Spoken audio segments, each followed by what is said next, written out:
Hello दोस्तों, welcome to my channel become a scholar. और आज हम पढ़ने वाले हैं क्लास 8 एसपीएल का चैप्टर नंबर 5 अंडरस्टैंडिंग मार्जिनलाइजेशन। तो आइए देखते हैं कि हम इस चैप्टर में क्या क्या देखेंगे। तो इंट्रोडक्शन देखते हैं इस चैप्टर का। पहला है व्हाट इज मार्जिनलाइजेशन, कि मार्जिनलाइजेशन जो शब्द है जिस पर पूरा चैप्टर बेस्ड है आपका, उसका मतलब क्या होता है। Result of the fictional case of marginalization.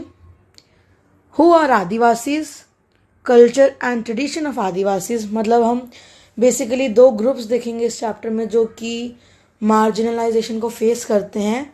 एक है आदिवासीज और दूसरा है minorities. Adivasi and stereotypes. Adivasis को हम थोड़ा डीप में समझेंगे। Adivasi and development, problems faced by Adivasis, minorities and marginalization, Muslims and marginalization, results of marginalization on minorities, और अंत में conclusion।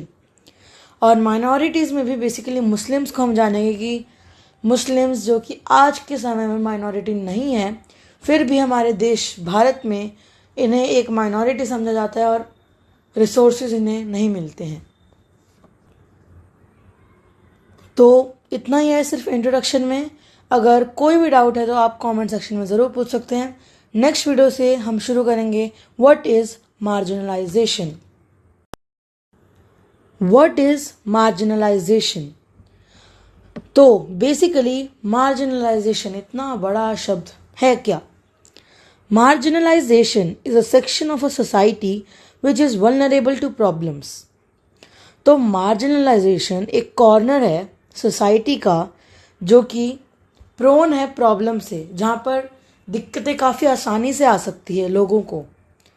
People in the society who are located on the fringes और at margins are known as marginalised people.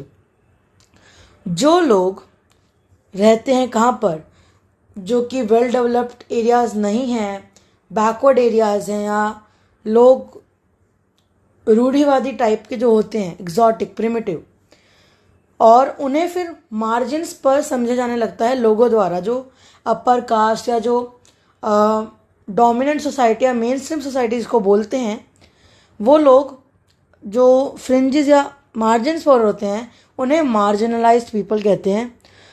उनमें discrimination करने लगते हैं लोग, अलग अलग खुद के स्टीरियोटाइप्स निकालने लगते हैं लोग, उसे मार्जिनलाइजेशन कहते हैं। ये आप प्रॉपर डेफिनेशन लिख सकते हैं मार्जिनलाइजेशन का एग्जाम्स में। They are differentiated from the mainstream society. This is done by the mainstream people on the basis of language, caste, religion, economic status, etc. तो ये जो नॉर्मल लोग हैं, जैसे आप नॉर्मल हैं, मैं नॉर्मल हूँ, तो ये नॉर्मल लोग से थोड़े अलग होते हैं।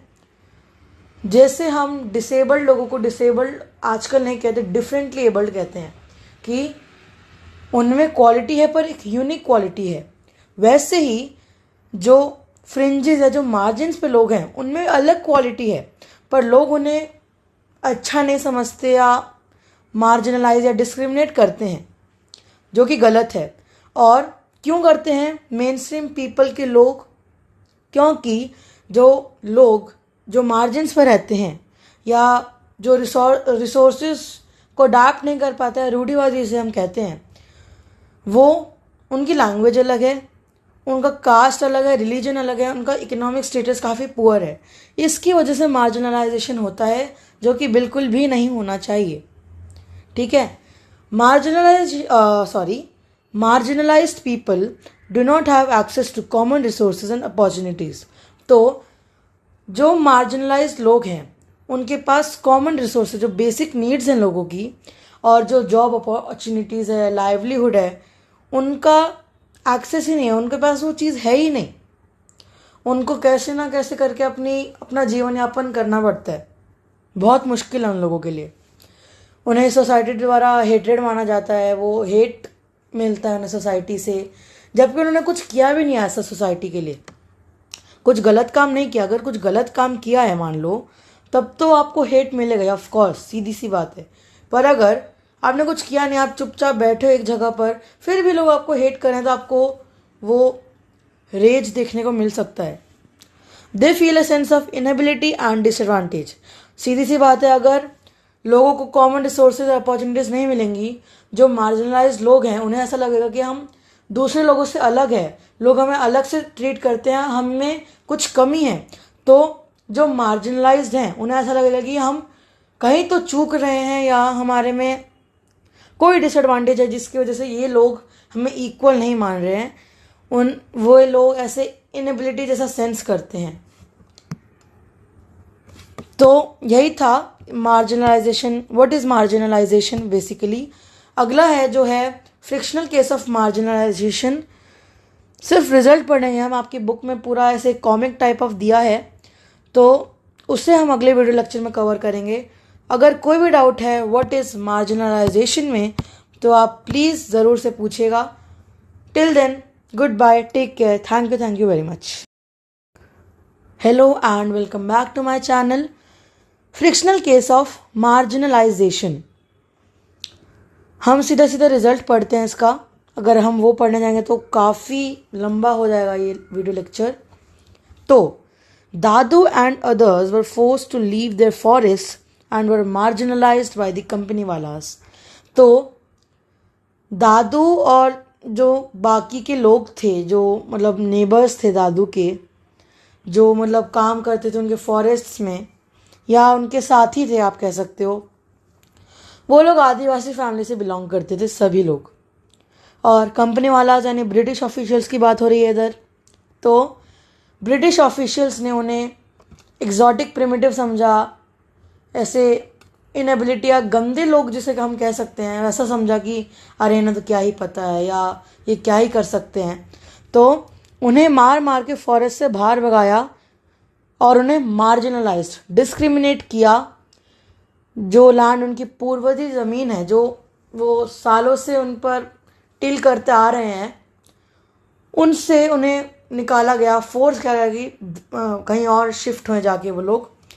हमने ट्राइबल्स वाला जो चैप्टर था हिस्ट्री में, उसमें सेम चीज़ ही देखी थी कि जो सालों से, इतने सदियों पुरानों से वो जो लैंड वो खेती करते हैं उस पर उन्हें फोर्सफुली धक्के मारकर भगाया जाता है ब्रिटिशर्स द्वारा। They were beaten by the contractors and were forced to find seasonal work in the nearby towns. तो उन्हें अपना जो गांव है वो छोड़ के जाना पड़ा और कहीं आजू बाजू के शहर जहाँ उनके पास इतने नॉलेज आप कह सकते हो कि इतनी नहीं है बाहरी दुनिया के बारे में, तो उन्हें फोर्स किया गया कि वो कोई और काम ढूंढे नियर बाय टाउन्स में जो उनके लिए एकदम ऑड है, जो उन्होंने आज तक किया भी नहीं है। जैसे कंस्ट्रक्शन हो गया वर्क साइट्स पे, प्लांटेशन को, कोल माइंस, ये सब आप पढ़ के आ चुके हो, ठीक है। Soma and Helen were marginalised. ये जो सोमा एंड हेलेन दादू के पोते हैं, मतलब हाँ ग्रैंड चिल्ड्रन हैं। Soma and Helen were marginalised in the school. जब सोमा और Helen were marginalized in the school just because they didn't know to speak Hindi language. तो जैसा कि मैंने आपको बोला कि जब दादू और को दिल्ली आना पड़ा उड़ीसा से, तो सोमा और हेलेन को स्कूल भेजा उन्होंने। स्कूल भेजने के बाद उन्हें हिंदी लैंग्वेज नहीं आती थी।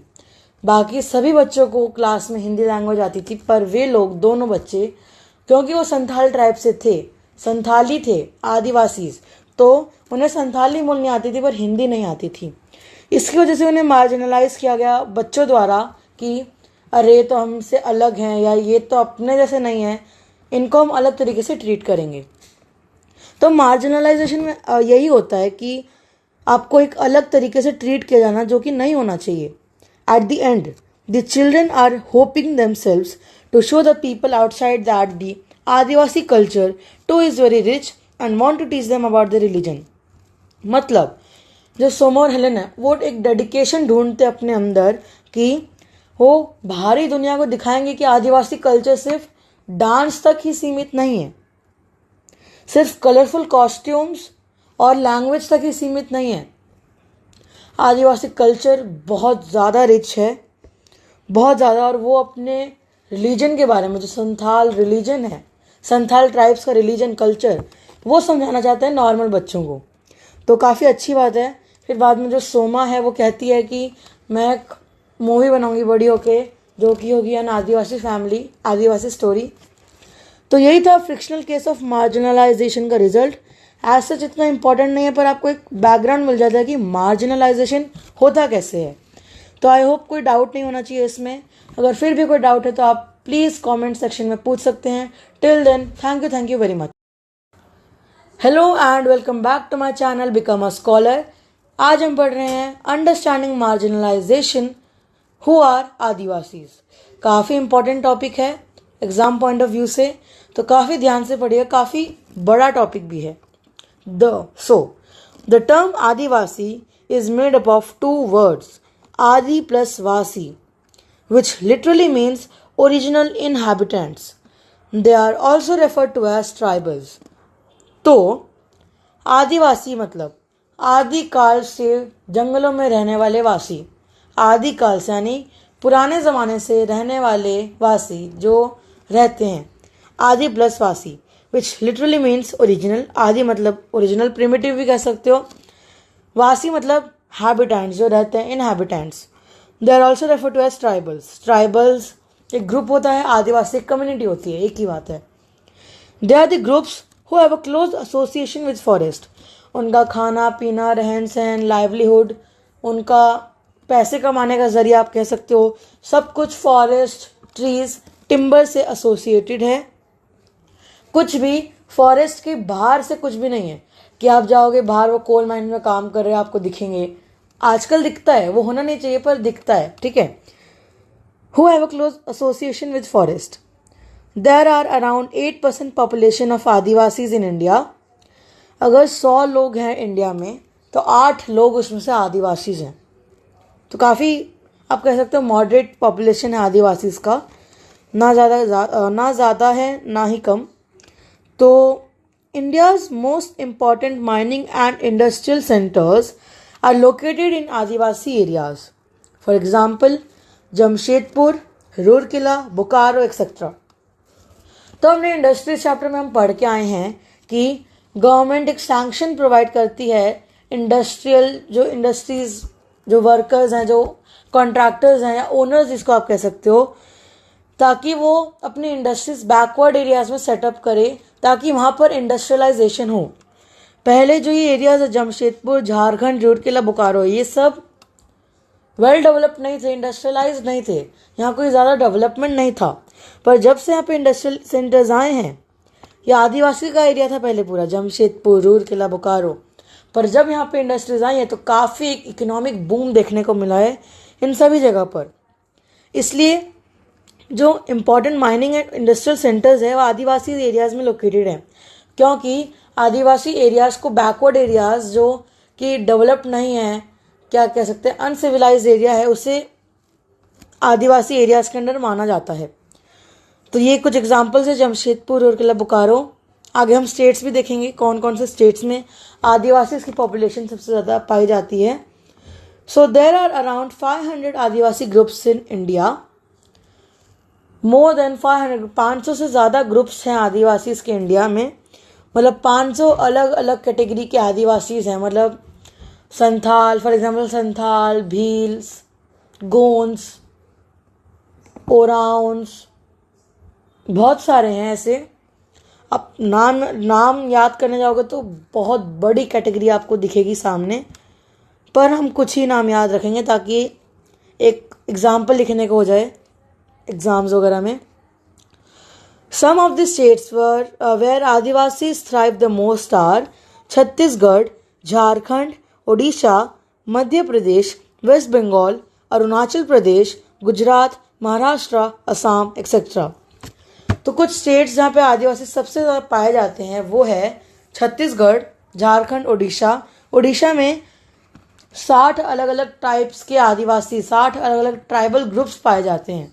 तो काफ़ी कल्चरल हेरिटेज पाई जाती है उड़ीसा में, इसलिए यूनेस्को वर्ल्ड हेरिटेज भी सबसे ज़्यादा उड़ीसा में ही है इंडिया की बात करें तो। Culture and tradition of Adivasis, ये भी हुआ आदिवासीज में आपका टॉपिक चल रहा है, इसे भी इस वीडियो लेक्चर में कंटिन्यू करते हैं। Adivasis are not a homogeneous population which means that each tribe of a state is different from one another. Homogeneous का मतलब क्या होता है कि डिफरेंट होना। अब मान लो नॉर्थ इंडिया से पंजाब की एक ट्राइब है और नॉर्थ इंडिया हिमाचल की एक ट्राइब है, तो उनके सेंटिमेंट सेम रहेंगे पर उनकी जो प्रैक्टिसेस है वो अलग अलग रहेंगी। पंजाब के जो ट्राइबल्स हैं वो अलग डांस परफॉर्म करते होंगे या अलग उनका कल्चर होगा, अलग ड्रेस होगी, अलग उनका जो प्रेज है या जो वर्शिप है गॉड का वो अलग होगा। हिमाचल प्रदेश जो गड्डीज ट्राइब है फॉर एग्जांपल, तो उनका ट्रेडिशन कल्चर अलग होगा। सेंटिमेंट्स दोनों के सेम है क्योंकि दोनों नॉर्थ इंडिया के ट्राइब्स हैं, उसे होमोजेनियस कहते हैं। सेम सेम बट डिफरेंट वाला यहाँ पे कॉन्सेप्ट लग सकता है। Adivasi groups have often very little hierarchy among them, which means that all the tribal groups share the common power and the ties of kinship, though their custom and practices are different। तो यहाँ पे homogeneous वाली बात हो गई। Custom और practice different हो सकते हैं पर एक ही पावर में सारे आदिवासी हैं। ऐसा नहीं है कि कोई ब्राह्मण है, कोई क्षत्रिय है, कोई शूद्र है, कोई वैश्य है, ऐसा कुछ नहीं है। जैसे हमारे कास्ट सिस्टम में है, 4 अलग अलग कास्ट सिस्टम बना रखा है पूरा का पूरा, हायरार्की बोलते हैं इसे। तो आदिवासी के उसमें हायरार्की देखने को मिल सकती है कभी भी, कभी कभी अपन ने लैंड सेटलमेंट का देखा था ट्राइबल्स में, तो जो थोड़े पावरफुल आदिवासी होते थे वो रेंट पे दे देते थे अपना लैंड, तो उन्हें थोड़ा पावरफुल कंसिडर किया जाता था, पर इतना भी नहीं। जाति कास्ट सिस्टम से तो काफ़ी डिफरेंट है और काफ़ी अच्छी बात है ये कि कोई ऐसा ग्रुप है जहाँ पर हायरार्की नहीं देखने को मिलती है। The little hierarchy makes them different from the monarchy और द जाति वर्ण। जाति वर्ण सिस्टम जो है उसमें हायरार्की देखने को मिलती है, मोनार्की में हायरार्की देखने को मिलती है, पर आदिवासी में नहीं देखने को मिलती। इसलिए बहुत ही अलग ग्रुप है आदिवासी का, different makes them different from monarchy और जाति वर्ण, यही बताया गया है। Adivasis practice a range of tribal religions that are different from Islam, Hinduism and Christianity। तो आदिवासीज का अपना अलग ही ट्रेडिशन है, वो लिंक नहीं है किसी भी और रिलीजन से, जैसे इस्लाम, हिंदुइज्म, क्रिश्चियनिटी। तो ऐसा नहीं है कि इस्लाम का ही कोई वर्स है वही आदिवासी प्रैक्टिस कर रहे हैं, हिंदुइज्म का कोई श्लोका है वही आदिवासी बोल रहे हैं, रिसाइट कर रहे हैं अपने अलग तरीके में, ऐसा नहीं है।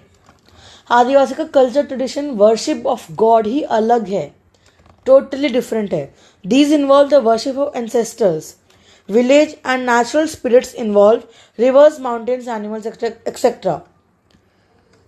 हिंदुइज्म में भी देखने को मिल सकता है ये सब कि एंसेस्टर्स की पूजा करना, विलेज की पूजा करना, नेचुरल स्पिरिट्स जो है, पर काफ़ी कम। हम एक आइडोलेट्री में ज़्यादा बिलीव करते हैं कि भगवान की मूर्ति को स्थापित कर कर उससे वर्शिप करने में ज़्यादा बिलीव होता है हिंदुइज्म में, जबकि क्रिश्चियनिटी और इस्लाम में ऐसा बिल्कुल भी नहीं होता है, ठीक है। और इंसेस्टर्स की वर्शिप होती है आदिवासी कल्चर में, विलेज की पूजा होती है, नेचुरल स्पिरिट्स की पूजा होती है, जैसे रिवर्स हो गए, पहाड़ हो गए, एनिमल्स हो गए, रॉक्स हो गए, etcetera. They are influenced to by different religions like Shakta, Buddhism, Vaishnava, Bhakti and Christianity, but over the period of time Adivasis में कुछ इन्फ्लुएंस नहीं होता था, उनके अलग ही प्रैक्टिसेस होते थे। पर जैसे जैसे ब्रिटिश रूल आया तो काफ़ी आदिवासी क्रिश्चियनिटी में कन्वर्ट हुए। जैसे जैसे बुद्धा का प्रचार बढ़ा, जब बुद्धिज़्म आया था उस टाइम पर, तो बुद्धिज़्म में बहुत लोग कन्वर्ट हुए थे। वैसे ही वैष्णव है, भक्ति है, भक्ति का जब सीन हुआ था आप कह सकते हो 15th-16th सेंचुरी में, तब लोग इस्लाम की तरफ भी बहुत कन्वर्ट हुए थे। Simultaneously Adivasi religions themselves have influenced dominant religions of the empires around them like Jagannath cult of Odisha and Shakti and Tantric traditions in Bengal and Assam। तो कुछ एग्जाम्पल्स ऐसे भी हैं जो कि आदिवासी प्राउड फील करते होंगे कभी कभी कि उनके प्रैक्टिसेस हिंदुइज्म या अलग रिलीजन्स के लोग फॉलो करते हैं। जो ये आप जो है तांत्रिक है, ये तांत्रिक है, शक्ति, वो सब आदिवासी का कल्चर था पहले ये, पर आजकल ये बंगाल वगैरह में देखने को मिलता है, असम में देखने को मिलता है। Jagannath cult of Odisha, class 7th में आप लोग पढ़ के आए हो, आपको याद नहीं होगा तो। ये भी आदिवासीज ने ही मतलब उनका कल्चर उन्होंने डेवलप किया। ये समझ आई होप आपको समझ में आ रहा होगा। तो during the 19th century under the British rule many groups converted themselves to Christianity, and this is regarded as the most important religion in the modern Adivasi history। तो मैंने आपको ऊपर ही बताया कि 19th सेंचुरी जब ब्रिटिश रूल चलता आ रहा था, जब ब्रिटिश रूल का पूरा फैलाव हो रहा था, तब काफ़ी आदिवासी ग्रुप्स क्रिश्चियनिटी में कन्वर्ट हुए थे। एक्चुअली उन्हें ब्राइब वगैरह किया था ब्रिटिशर्स ने, ऐसे ही कन्वर्ट नहीं हुए थे सेंटिमेंट्स देखकर। ब्रिटिशर्स ने उन्हें अपनी लैंड पर और पावर दिया था, उन्होंने लालच दिया था एक्चुअली। ऐसे आदिवासी कन्वर्ट नहीं हुए थे ये लोग, अरे ये तो अच्छा रिलीजन है हम कन्वर्ट हो जाते हैं, ऐसा बिल्कुल भी नहीं हुआ था। कुछ लोग ऐसा बोलते हैं कि आदिवासी को ट्रेडिशन अच्छा लगा था इसलिए वो लोग कन्वर्ट हो गए थे, पर ऐसा बिल्कुल भी नहीं है। पर ये जो क्रिश्चियनिटी कन्वर्जन था आदिवासी का, ये एक हिस्टोरिक मोमेंट बताया जाता है आदिवासी हिस्ट्री में over the period of time, पूरे आदिवासी पीरियड में। Adivasis have their own language which have mainly derived from main stream Indian languages like Bengali. Adivasis की खुद की लैंग्वेज होती है जो मेन स्ट्रीम लैंग्वेजेस से आई है, जैसे कि बंगाली। तो यहाँ पे हम कह सकते हैं कि एक कंक्लूड कर सकते हैं कि रिलीजन इन्फ्लुएंस नहीं हुआ है आदिवासीज का, बट लैंग्वेज इन्फ्लुएंस होकर आई है। जैसे बंगाली से संथाली निकल कर आई है और आज वही संथाली लैंग्वेज बहुत से आदिवासी बोलते हैं।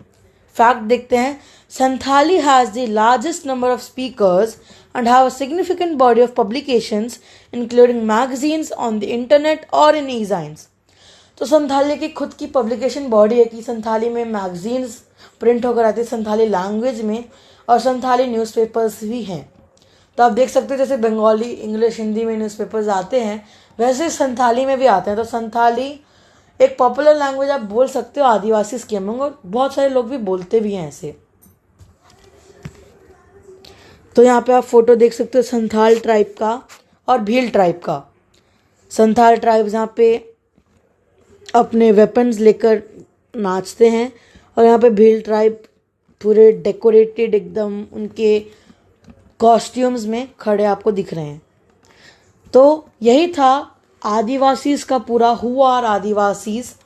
अगले टॉपिक में हम देखने वाले हैं स्टीरियोटाइप्स एंड आदिवासीज। फिर उसके अगले टॉपिक में हम ख़त्म करेंगे आदिवासीज को by knowing problems faced by Adivasis due to marginalisation. तो आई होप आपको ये क्लियर है। कोई भी डाउट है, क्योंकि काफ़ी बड़ा टॉपिक है आदिवासीज का, हो सकता है आपको कोई डाउट हो। अगर प्लीज़ कोई डाउट है तो प्लीज़ कमेंट सेक्शन में ज़रूर पूछिएगा। Till then take care, good bye, thank you very much. Adivasi and stereotypes. क्या है स्टीरियोटाइप्स? क्लास 6th में पढ़ के आए हो, क्लास 7th में पढ़ के आए हो, क्लास 8th में भी पढ़ोगे। तो स्टीरियोटाइप्स मतलब खुद की एक सोच बनाना कि ये लोग ऐसे होंगे। मुस्लिम्स का हम देखते हैं, मुस्लिम्स के बारे में लोग ऐसे स्टीरियोटाइप्स बनाते हैं कि ये लोग तो बकरे ही काटते होंगे, ये लोग तो नॉनवेज ही होंगे। ऐसा बिल्कुल भी नहीं है। खुद की सोच हमेशा गलत होती है। खुद की एक सोच और उसे मान भी लेना बिना रिसर्च किए, वो तो और भी गलत बात है। उसे एक्चुअली कहते हैं स्टीरियोटाइप्स। अब आदिवासीज को कैसे इफेक्ट होता है स्टीरियोटाइप्स की वजह से, आइए देखते हैं। Adivasis are usually stereotyped as, या Adivasis are usually showcased as primitive, dancing in their colorful costumes, lack of development and exotic। तो आदिवासीज को हम इंडिया में ऐसे देखते हैं कि ये लोग तो रूढ़िवादी हैं, प्रिमिटिव हैं, कि इन्हें ये लोग जो नई चीज़ें आ रही हैं, जो नए डेवलपमेंट है, उसको अडाप्ट करने में काफ़ी टाइम लेंगे या उन्हें अडाप्ट ही नहीं कर पाएंगे, उनमें कोई चेंज नहीं दिखेगा। वो जो नए चेंजेस आ रहे हैं उनको रिजिस्ट नहीं कर पाएंगे, या वो अपनी पुरानी सोच से ही जीना चाहते हैं आगे। Dancing in the colourful costume, ये तो बहुत बड़ी प्रॉब्लम है आदिवासीज की, जो वो खुद फेस करते होंगे कि हम लोग आदिवासीज को सिर्फ नाचते हुए दिखाते हैं। हम आदिवासीज को एक्चुअली दिखाते ही ऐसे हैं, सोचना तो दूर की बात है, हम दिखाते हैं आदिवासी को ऐसे, अरे ये तो डांस कर रहे हैं, ये तो कलरफुल कॉस्ट्यूम्स में हैं। ठीक है, बिल्कुल भी नहीं है ऐसा। Lack of development and exotic, मैं आपको बार बार इसलिए कह रहा हूँ कि बिल्कुल भी नहीं, क्योंकि कुछ लोग हैं ऐसे, आप लोग भी हो सकते हो कि आप ऐसे आदिवासी के बारे में सोचते होगे, या माइनॉरिटीज़ हैं जो आपसे थोड़े नीचे कास्ट के हैं। आप फॉर एग्जांपल आप पुअर्स को ही ले लो कि अरे इनका तो हम, आप उनकी सेल्फ डिग्निटी को हर्ट करते हो सकता है, किसी पे ब्लेम नहीं डाल रहा मैं, पर फिर भी। तो apart from that, lack of development and exotic, exotic मतलब छुआछूत जिसको बोलते हैं, अनटचेबल्स। एक्जॉटिक वही बात हो गई, पुराने ज़माने के लोग या अनटचेबल्स, अछूत, इनको छू लेंगे तो हमारा जो ब्लड है वो इम्प्योर हो जाएगा, वैसा एग्जैगरेशन हो गया, पर फिर भी ऐसा बोल सकते हो। लैक ऑफ डेवलपमेंट तो सीधी सी बात है, अगर रिसोर्सेज नहीं मिलेंगे उन्हें तो बेचारे क्या ही करेंगे। डेवलपमेंट में तो कमी होएगी ऑफ कोर्स। तो ये 3 स्टीरियोटाइप्स हैं जो आदिवासी फेस करते हैं, जो कि बिल्कुल भी नहीं होना चाहिए। Adivasis are believe to be resistant to change और न्यू आइडियाज। आदिवासी ऐसा बिलीव करते हैं, लोग ऐसा बिलीव मानते हैं कि वो नए चेंजेस को रेजिस्ट नहीं कर पाएंगे, नए चेंजेस को अडाप्ट नहीं कर पाएंगे। ठीक है, मैंने आपको पहले समझा दिया है topic. Stereotypes eventually leads to discrimination, और जब आप स्टीरियोटाइप्स कर रहे हो, खुद की कोई भी सोच बना रहे हो, तो आप इवेंचुअली इनडायरेक्टली आप डिस्क्रिमिनेशन ही कर रहे हो। तो आई होप ये क्लियर है। अगला टॉपिक है आदिवासीज एंड डेवलपमेंट, इसे हम नेक्स्ट वीडियो लेक्चर में कवर करेंगे।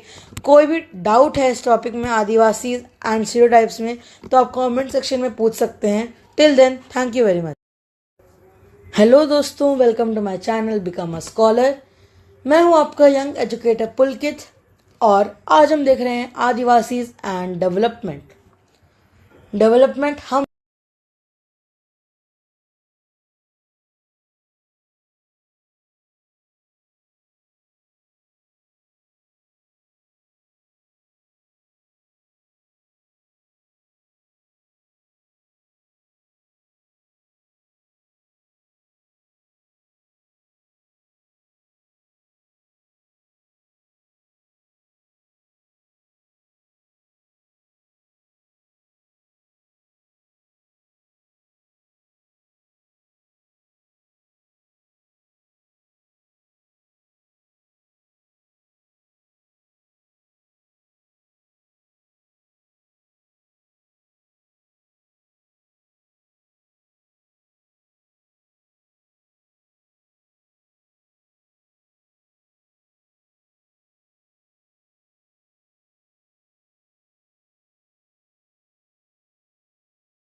Welcome to my channel become a scholar.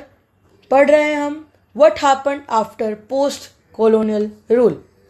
Post colonial rule मतलब क्या? ब्रिटिश राज का समय। ठीक है। The condition of the Adivasis in the 19th century seems almost opposite of what is today. British Raj के पहले मतलब ब्रिटिश राज से पहले के समय आदिवासी अपनी ज़िंदगी मज़े में जीते थे, जीवन यापन अच्छे से करते थे, पर वो काफ़ी अपोजिट था जो आज है। आज क्या है? एक पावरलेस कम्युनिटी है, उनके पास कोई पावर नहीं है, वे खुद की ज़िंदगी फ्रीडम से नहीं जी पा रहे। उन्हें किसी के अंडर काम करना पड़ रहा है, किसी के द्वारा आउटरीच देखने को मिल रहा है, खुद की एक्सप्रेशन तो वो एक्सप्रेस कर ही नहीं पा रहे। और आज वो एक मार्जिनलाइज्ड कम्युनिटी बन चुके हैं। No access to resources, no power, no freedom to express their feelings और स्पीच। Okay, in the pre colonial world यानी आदिवासी जब ब्रिटिश राज नहीं आया था उससे पहले की बात क्या है?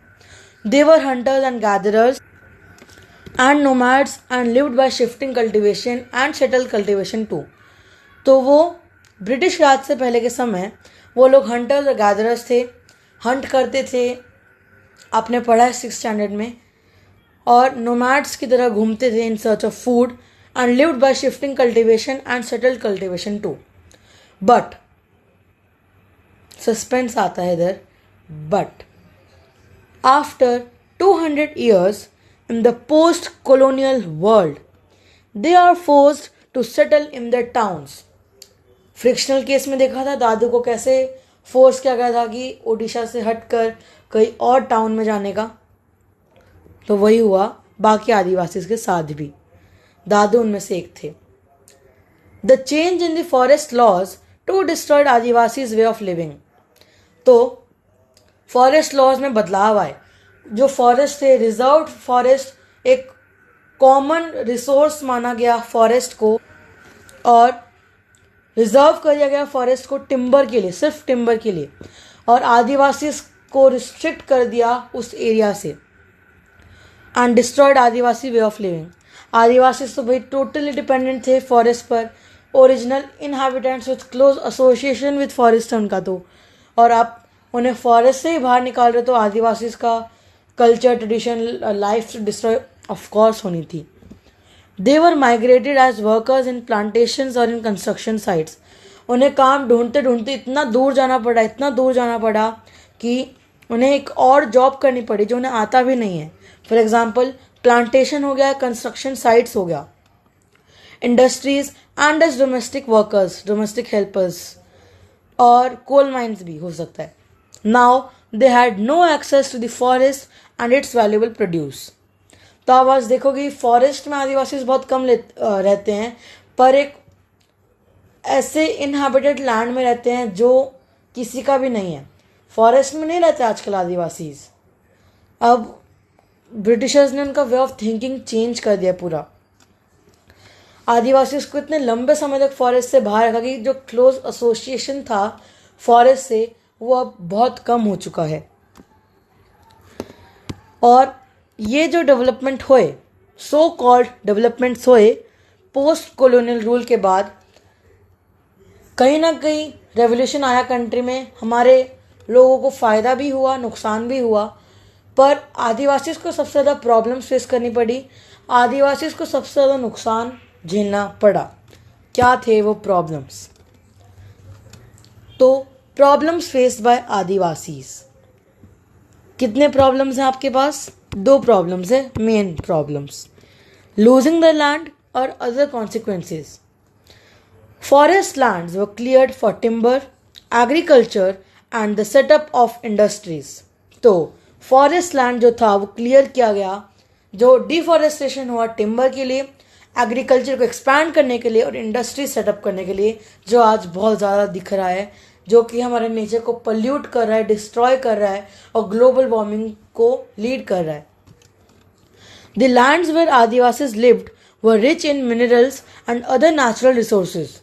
तो आदिवासी जहाँ रहते थे वो बहुत रिच था मिनरल्स में, जैसे कि मैंने आपको बताया कि आदिवासी एंड डेवलपमेंट वाले वीडियो में कि कैसे जो आदिवासी एरिया फॉरेस्ट थे उनके आसपास आयरन ओर्स मेटल ओर्स होते थे, जिनकी वजह से इंडस्ट्रीज काफ़ी सेटअप होती थी आजू बाजू में। पर ये इंडस्ट्रियलाइजेशन हुआ, कह सकते हो सो कॉल्ड डेवलपमेंट, बट आदिवासी को जहाँ तक ज़्यादा प्रॉब्लम्स ही फेस करनी पड़ी, उन्हें एज सच बेनिफिट नहीं हुआ इंडस्ट्रियलाइजेशन का कुछ। These were taken over by Adivasis and they were forcefully pushed out of their lands. दादू का केस मैं बार बार रिपीट कर रहा हूँ क्योंकि सेम एग्जाम्पल आपके सामने बार बार आए जा रहा है। Huge tracts of the land have also gone in the construction of dams. तो 19th सेंचुरी के बाद ना बहुत सारे डैम्स बनने चालू है इंडिया में, और ये खाली लैंड्स पे बनते थे जो कि आदिवासी लैंड्स होते थे, जो कि फॉरेस्ट होते थे। तो इनडायरेक्टली आदिवासी का लैंड रिमूव किया जाता था और जो एक बेसिक रिसोर्स है आदिवासी के लिए फॉरेस्ट, उनको उनसे छीन लिया जाता था और डैम्स के लिए यूज़ कर लिया जाता था, जिसकी वजह से काफ़ी लैंड जो आदिवासी का पल्यूट हुआ और वो लैंड वापस से रिस्टोर नहीं हो सकता। अगर आप डैम बना रहे हो कोई जगह पे तो आप तोड़ के वही जगह वापस नहीं बना सकते जो आपने पहले यूज़ करी, तो वो एक तरह से वेस्ट हो गया आदिवासी के लिए। यहाँ पे डेवलपमेंट हम कह सकते हैं हमारे लिए हुआ, पर आदिवासी के लिए बहुत बड़ा नुकसान हो गया, उनके लिए अपना लैंड चला गया। The areas of national parks and wild life sanctuaries where tribals originally lived but were evicted from। तो जो आज हम national parks, wild life sanctuaries, biosphere reserves ये सब देखते हैं, ये पहले फॉरेस्ट हुआ करते थे जहाँ सच्ची में आदिवासी रहते थे, पर यहाँ से उन्हें धक्के मार के निकाला गया और प्लांट्स एनिमल्स के कंजर्वेशन के लिए जगह बनाई गई। अब प्लांट्स एनिमल्स के लिए तो अच्छा करे, पर आदिवासी का क्या, जो मतलब खुद के लैंड पर रह रहे हैं वो, उनका क्या होगा? आपने उनको निकाल दिया, जो जाओ आप यहाँ से अपना आप सीजनल वर्क ढूंढो, पर वो करेंगे क्या? उन्हें क्या पता सीजनल वर्क के बारे में? तो इसलिए कहता है कि बहुत ज़्यादा प्रॉब्लम हुई थी आदिवासी को और आज तक प्रॉब्लम फेस कर रहे हैं। हालांकि आज जाकर आदिवासी सेटल्ड हुए हैं, जिन्हें हम SC और ST के नाम से जानते हैं, schedule caste, schedule tribe. Schedule caste में हम माइनॉरिटीज़ को देखेंगे आगे, और शेड्यूल ट्राइब्स जो आज सेटल्ड हुए हैं बड़ी मुश्किल से, जो पहले एकदम प्रिमिटिव आदिवासी थे और आज डेवलप हो रहे हैं एक मॉडर्न मेनस्ट्रीम सोसाइटी के पॉइंट ऑफ व्यू से, उन्हें हम ST बुलाते हैं, जिन्हें गवर्नमेंट थोड़ी बेनिफिट ज़्यादा देती है बाय प्रोवाइडिंग बेनिफिट्स और safeguards under the law of marginalisation. The other consequences were losing the land means losing their main source of livelihood and food. Many Adivasis migrated to cities in search of work where they received very low wages. This eventually leads to poverty and deprivation of life of the Adivasis. यहाँ पे एक chain बन रहा है, तो losing their land मतलब losing their livelihood। अगर land नहीं उनके पास तो उनका जीवन यापन नहीं होगा, जीवन यापन नहीं होगा तो उनका खाना पीना नहीं हो पाएगा। अब आदिवासी क्या थे, फॉरेस्ट से कुछ ना कुछ खाना ढूंढते थे अपना, वो फ्रूट्स पे रिलाय करते थे, एनिमल्स को हंट करते थे, पर जब उन्हें निकाला गया तो उनके पास एज सच पैसे नहीं थे इतने कि बाहर से वो खाना खाएं या एक नया सेटअप करें कुछ अपने लिए, कुछ खाने के लिए अरेंजमेंट नहीं कर पाते थे वो। Many Adivasis migrated to cities in search of work where they received very low wages. For example, अगर उन्हें काम मिल भी गया तो इतने कम पैसे मिलते थे कि वे फॉरेस्ट जैसी लाइफ नहीं जी पाते थे सिटीज़ में। This eventually leads to poverty and deprivation of life of the Adivasis. तो वो गरीब बन जाते थे और उनका एक्सप्लॉयटेशन बहुत होता था मार्केट में आदिवासी का। डेप्रिवेशन मतलब सब खत्म हो जाना लाइफ का, आदिवासी का डिस्ट्रॉय हो जाना। आदिवासी की लाइफ पूरी डिस्ट्रॉय हो गई थी सो कॉल्ड डेवलपमेंट के चक्कर में। तो एक रिपोर्ट है यहाँ पे आदिवासी का, कुछ जनरल रिपोर्ट्स हैं जो कि आदिवासी का कुछ नंबर बताती हैं। तो 3 मेजर पॉइंट्स को डिस्कस करते हैं इधर। More than 50% of persons displaced due to mining projects were Adivasis. तो 50% पॉपुलेशन जो कि माइनिंग प्रोजेक्ट्स में या तो इंजर्ड हुए या मर गए अनफॉर्चुनेटली, उसमें से 50% पॉपुलेशन जो थी आदिवासी की थी।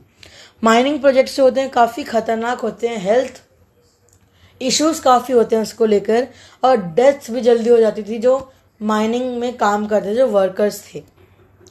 तो एक बड़ा नंबर यहाँ पे देखने को मिल रहा है कि 50% पॉपुलेशन जो माइनिंग की वजह से डेथ्स होती थी वो आदिवासी की थी, displaced. 79% of the persons displaced from the states of Andhra Pradesh, Chhattisgarh, Orissa, Jharkhand are tribals. तो स्टेट्स लाइक आंध्र प्रदेश, छत्तीसगढ़, उड़ीसा, झारखंड में डेवलपमेंट के चक्कर में 79% लोगों को निकाला गया स्टेट से, सॉरी, जो जितने लोग निकाले गए स्टेट से, उन स्टेट से, उसमें से 79% आदिवासी थे। मतलब हाफ ऑफ द नंबर से भी ज़्यादा लोग आदिवासी थे जो डिस्प्लेस हुए थे इन स्टेट्स से। 45% of tribal groups in rural areas and 35% in urban areas are below poverty line. यहाँ पे अर्बन लिखा है, अर्बन आना चाहिए।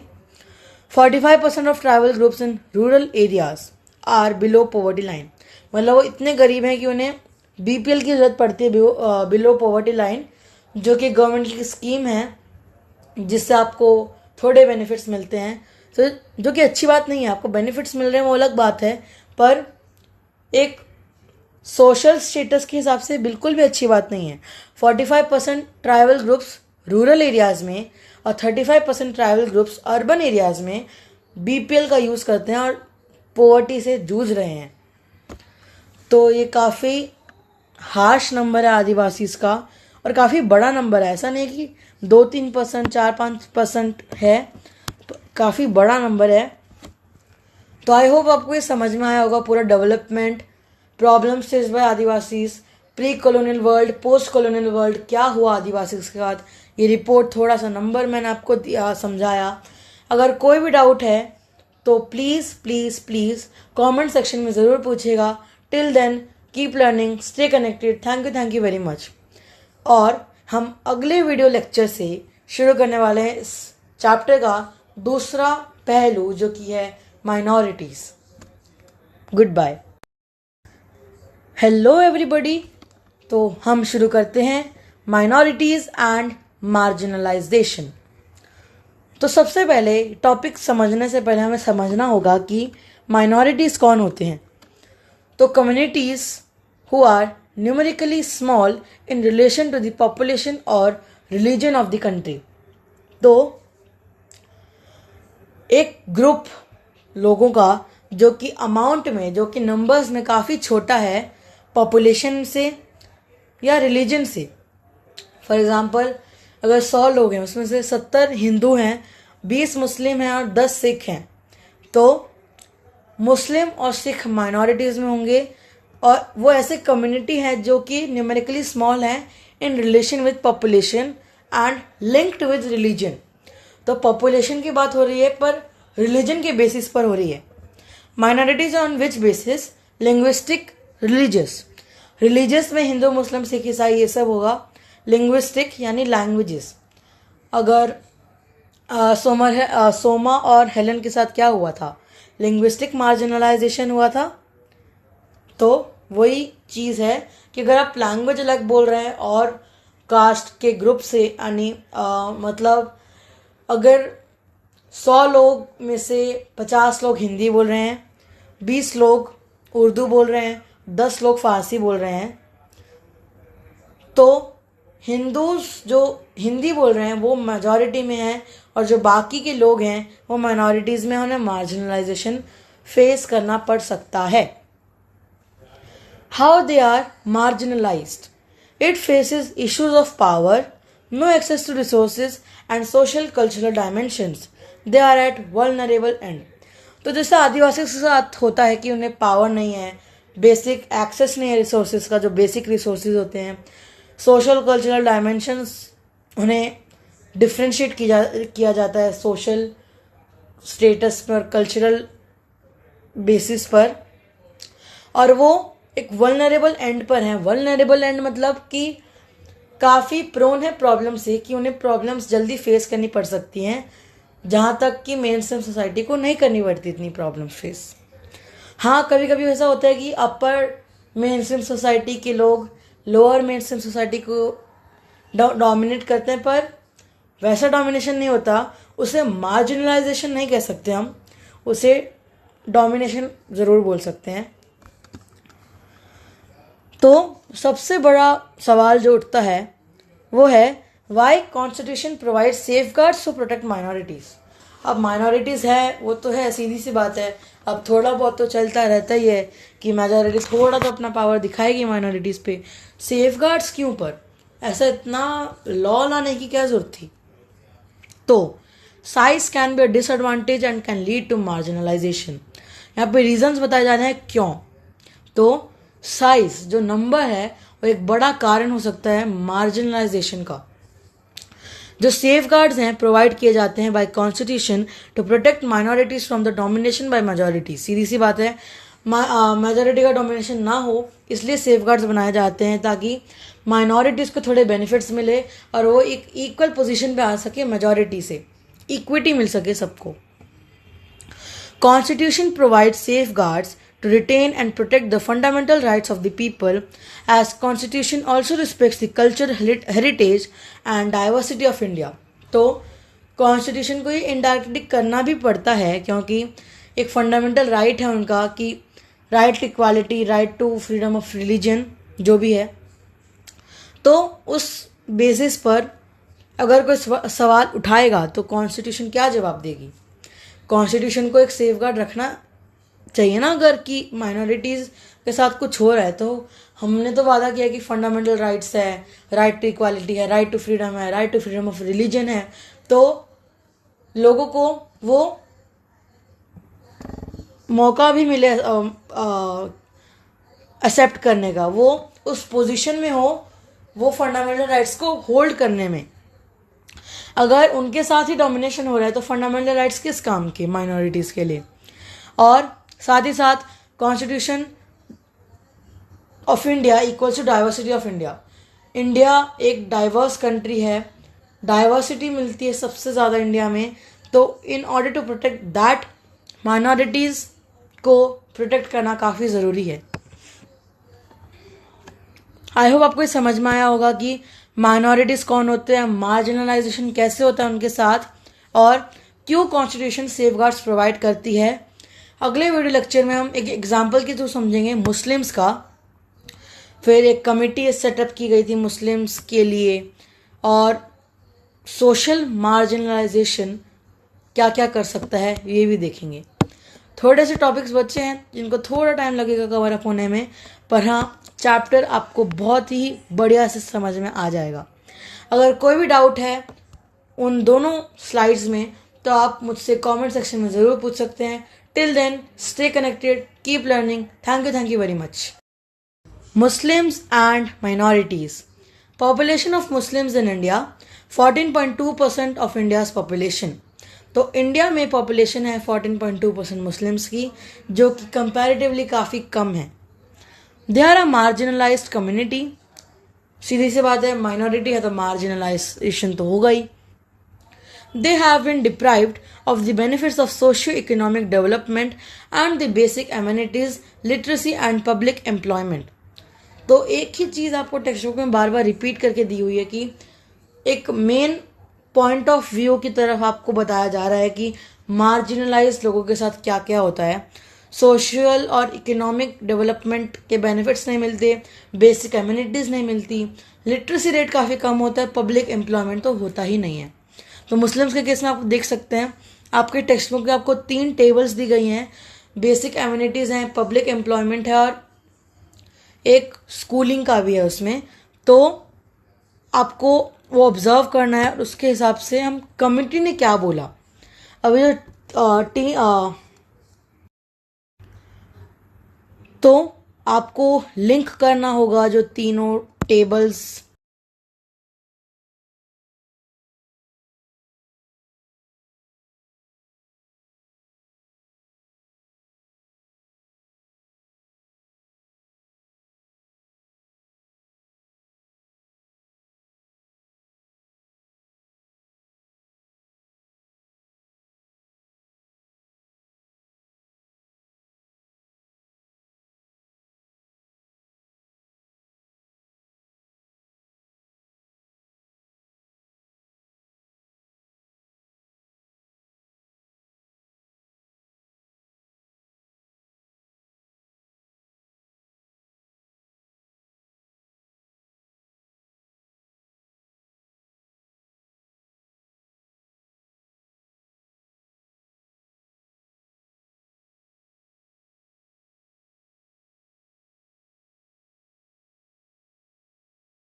थर्ड पॉइंट है, it also pointed that Muslims में be intended to show themselves as marginalised और डिस्टिंक्टिव। तो कमिटी ने एक अनयूजुअल पॉइंट डिबेट किया कि मुस्लिम्स कभी कभी अपने आप को मार्जिनलाइज दिखाते भी हैं, उनका जो कल्चर है वो उन्हें मार्जिनलाइज्ड बनाता है।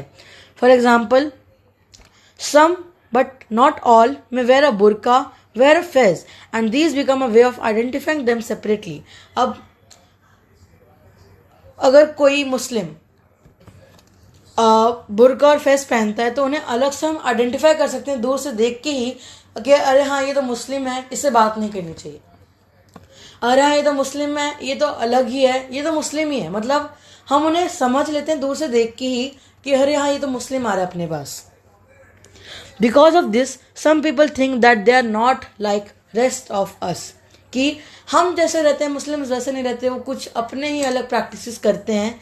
और ये सोचने पर मजबूर करता है लोगों को कि वो हमारे जैसे तो नहीं है, उनकी अलग प्रैक्टिसेस हैं, वो अलग अलग चीज़ें करते हैं, जबकि वो उनके ट्रेडिशन है, कल्चर है, उनके कल्चर में ऐसा लिखा हुआ है कि उन्हें वो सब करना है जिन्हें बिलीव है। जो लोग नहीं करते वो लोग नहीं करते, पर जो लोग करते हैं उन्हें फिर अलग से आइडेंटिफाई किया जाता है और फिर उन्हें मार्जिनलाइजेशन फेस करना पड़ता है। This different identification of Muslims lead to treat them unfairly and discriminate against them. आप समझे क्या कह रहा हूँ मैं? मतलब उन्हें अलग तरीके से ट्रीट किया जाने लगता है कि अरे इसने तो फेस पहन रखा है, बुर्का पहन रखा है, तो ये मुस्लिम है, इसे अनफेयरली ट्रीट करना होगा। तो ये बुर्का देख सकते हैं, वुमेन वेयरिंग अ बुर्का और a man wearing a phase, जो ऐसे टोपा टाइप ऑफ होता है ना मुस्लिम्स का, उसे फेज कहते हैं। और जो ब्लैक क्लॉथ पूरा होता है वुमेन का, उसे बुर्का कहते हैं। तो this different identification of Muslims lead to treat them unfairly and discriminate against them, which leads to marginalization. The committee also debunked certain myths about Muslims. तो अलग अलग मिथ्स बताए गए मुस्लिम्स को लेकर, जो कि खुलासा किया कमेटी ने, सचर कमेटी ने। ऐसा माना जाता था कि मुस्लिम्स अपने बच्चों को मदरसा में भेजना प्रेफर करते हैं, जो कि लोकल स्कूल है मुस्लिम का। But the figure showed that only 4% of the Muslim children are in मदरसा, where 66% attend government schools and 30% private schools. तो ये मिथ बस्टेड हुआ, ये मिथ सच नहीं हुआ। मिथ ऐसा बोला जाता है कि मदरसा में भेजना चाहिए बच्चों को, ऐसा होता है वैसा होता है, पर बहुत लोग नहीं भेजते। सबसे ज़्यादा गवर्नमेंट स्कूल में पॉपुलेशन है मुस्लिम बच्चों की। तो कुछ मिथ्स हैं, कुछ बिलीव्स प्रैक्टिसेस हैं जो मुस्लिम्स को एकदम अलग ही बना देती है और मजबूर कर देती है बाकी रिलीजियस ग्रुप्स को ये सोचने में कि ये मुस्लिम्स एकदम अलग हैं हमसे। तो यह भी कॉमन टॉपिक है। The social marginalization of the community leads to, ये आदिवासीज भी हो सकते हैं और माइनॉरिटीज़ भी हो सकती है, कोई भी। माइग्रेशन, आदिवासीज का माइग्रेशन हुआ था, उन्हें फोर्स किया गया था कि वो सीजनल वर्क ढूंढे नियर बाय टाउन्स में, तो माइग्रेशन हुआ। घेटोइजेशन ऑफ द कम्युनिटी, घेटोइजेशन का क्या मतलब होता है कि एक अपना पर्सनल ग्रुप बनाना। अगर आप पूरे एक एरिया में रह रहे हो तो एक सर्टन एरिया में मुस्लिम्स रहते हैं, एक सर्टन एरियाज में हिंदू रहते हैं। एक एरिया एक है पर क्लासिफिकेशंस अलग अलग है, मुस्लिम का एरिया, हिंदू का एरिया, सिख का एरिया। वो नहीं होना चाहिए क्योंकि घेटोइजेशन प्रमोट्स इन इक्वालिटी, यूनिटी को अबाइड नहीं करता है घेटोइजेशन। यूनिटी स्ट्रेंथ हम कहते तो हैं, पर अगर घेटोइजेशन होता है तो कुछ यूनिटी जैसा नहीं बचता, कुछ इक्वालिटी जैसा नहीं बचता। लोग अलग अलग अपने ही एरिया में खुश हैं, मतलब एक पूरा लैंड है उसमें ही 4 क्लासिफिकेशंस, 4 डिविजन्स कर दिए हैं अलग अलग रिलीजियस ग्रुप्स के, जो कि बिल्कुल भी सही नहीं है। तीसरा कारण तीसरा जो फैक्टर है जो कि हो सकता है वो है the prejudice may also lead to hatred and violence.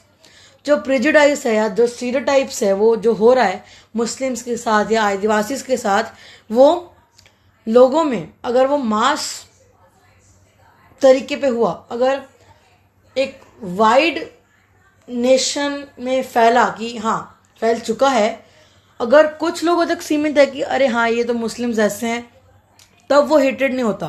पर जैसे जैसे ये बढ़ता है, जैसे जैसे ये लोगों में स्प्रेड होता है कि कम्युनिटीज़ के बारे में जो मार्जिनलाइजेशन का कॉन्सेप्ट जब आगे आगे बढ़ता है, तब हेट्रेड और वायलेंस दिखता है।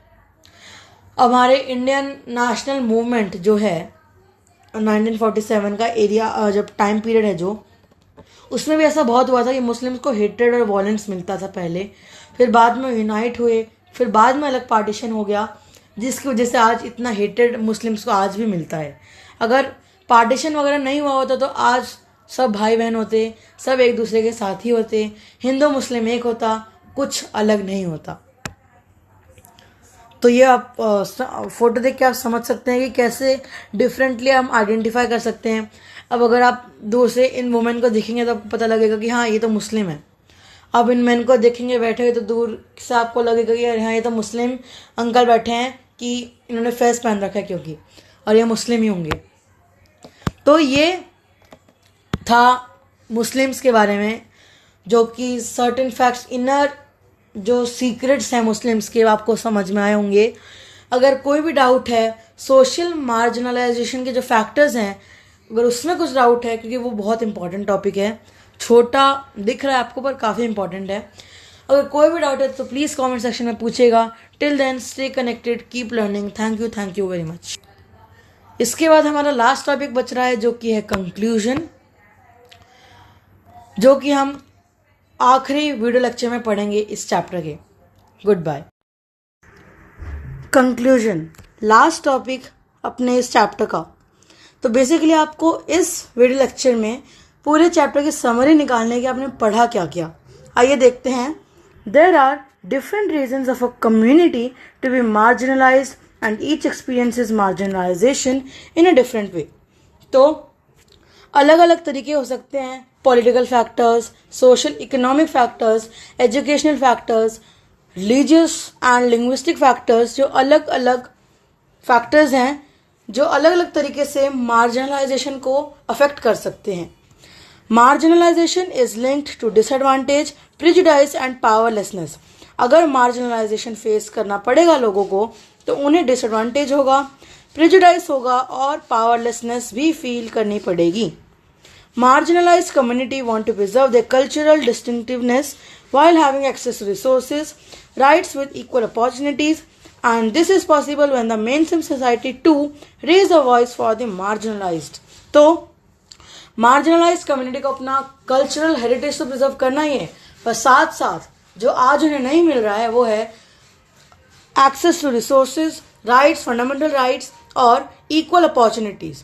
अगर वो उन्हें मिल जाएगा तो वो और मार्जिनलाइज्ड नहीं कहलाएंगे, वो इक्वली ट्रीटेड होंगे जैसे कि मेनस्ट्रीम सोसाइटी आज होती है। एंड ये हो सकता है पॉसिबल जब मेनस्ट्रीम सोसाइटी भी अपनी एक आवाज़ उठाएगी गवर्नमेंट के सामने, अपनी आवाज़ उठाएगी लोगों के सामने, एक अवेयरनेस करेगी, लोगों को जागरूक करेगी कि मार्जिनलाइज्ड को इक्वल अपॉर्चुनिटीज़ मिलनी चाहिए, तब जाके मार्जिनलाइज्ड कुछ कर पाएंगे। अकेले मार्जिनलाइज्ड कितनी आवाज़ उठाएंगे? सबको एक साथ एकजुट होकर लोगों के सामने, लोगों के खिलाफ आवाज़ लगानी होगी। And that's complete your chapter. और ऐसे ही आपका होता है मिशन कंप्लीट। तो आई होप आपको पूरा चैप्टर समझ में आया होगा। कोई भी प्रकार का डाउट है पूरे चैप्टर में और इस वीडियो लेक्चर में तो प्लीज़ कमेंट्स में पूछेगा। Till then, good bye and keep studying.